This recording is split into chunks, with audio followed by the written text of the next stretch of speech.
ওং নমঃ ভগবতে বাসুদেবায়।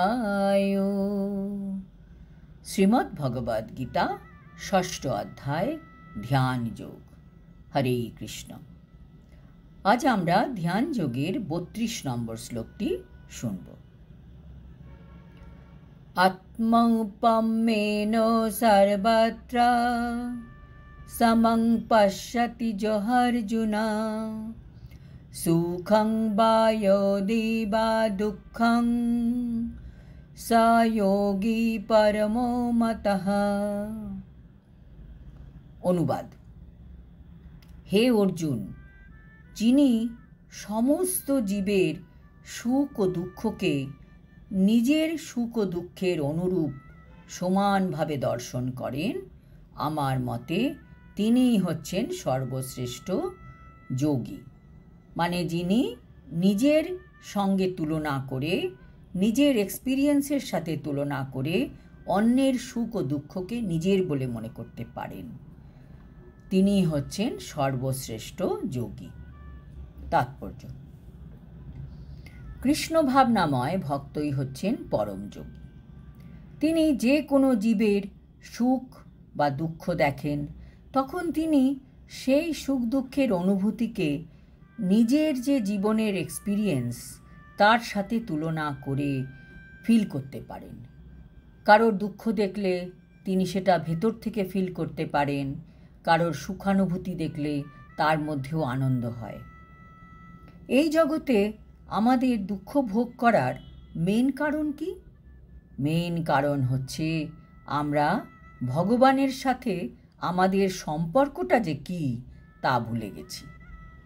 আমরা ভুলে গেছি যে ভগবানই হচ্ছেন পরম ভোক্তা, আমরা হচ্ছি তার নিত্য দাস।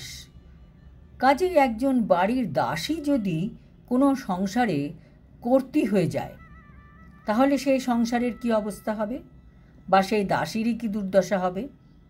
ঠিক সেই রকম আমাদের সব সময় মনে রাখতে হবে যে শ্রীকৃষ্ণই হচ্ছেন আমাদের সমস্ত কার্যকলাপের পরম ভোক্তা, সমস্ত দেশ ও গ্রহলোকের মহেশ্বর এবং সমস্ত জীবের অন্তরঙ্গ সুহৃদ।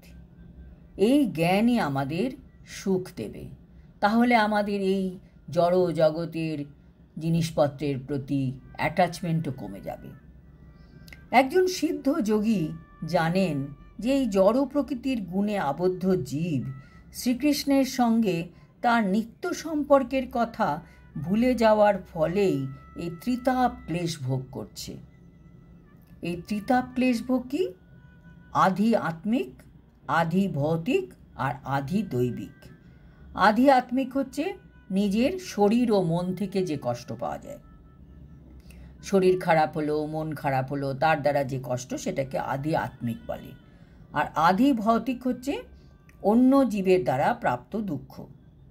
আর আধি দৈবিক হচ্ছে প্রাকৃতিক কারণে, যেরকম ভূমিকম্প, সংক্রমণ, বেশি গরম, বেশি ঠান্ডা, বন্যা ইত্যাদি।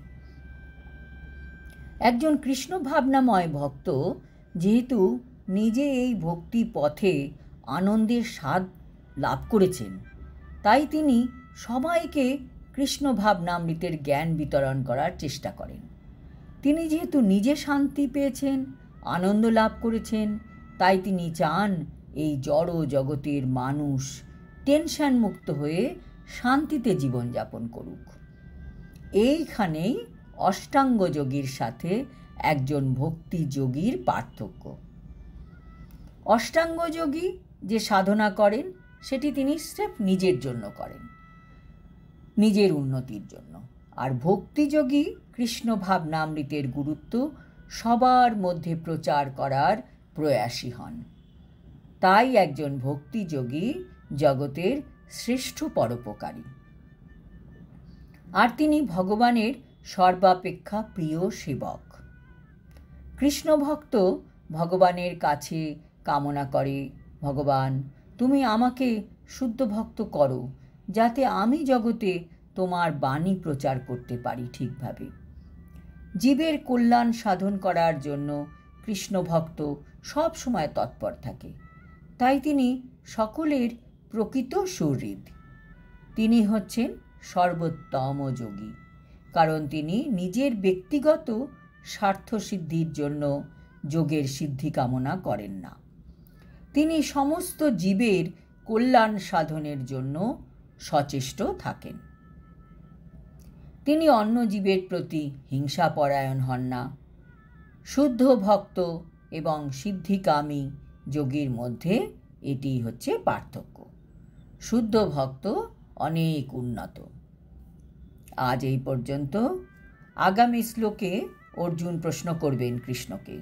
অর্জুন তার মনের অনেক সংশয় কৃষ্ণের কাছে প্রকাশ করবেন। হরি ওম তৎসৎ। হরে কৃষ্ণ।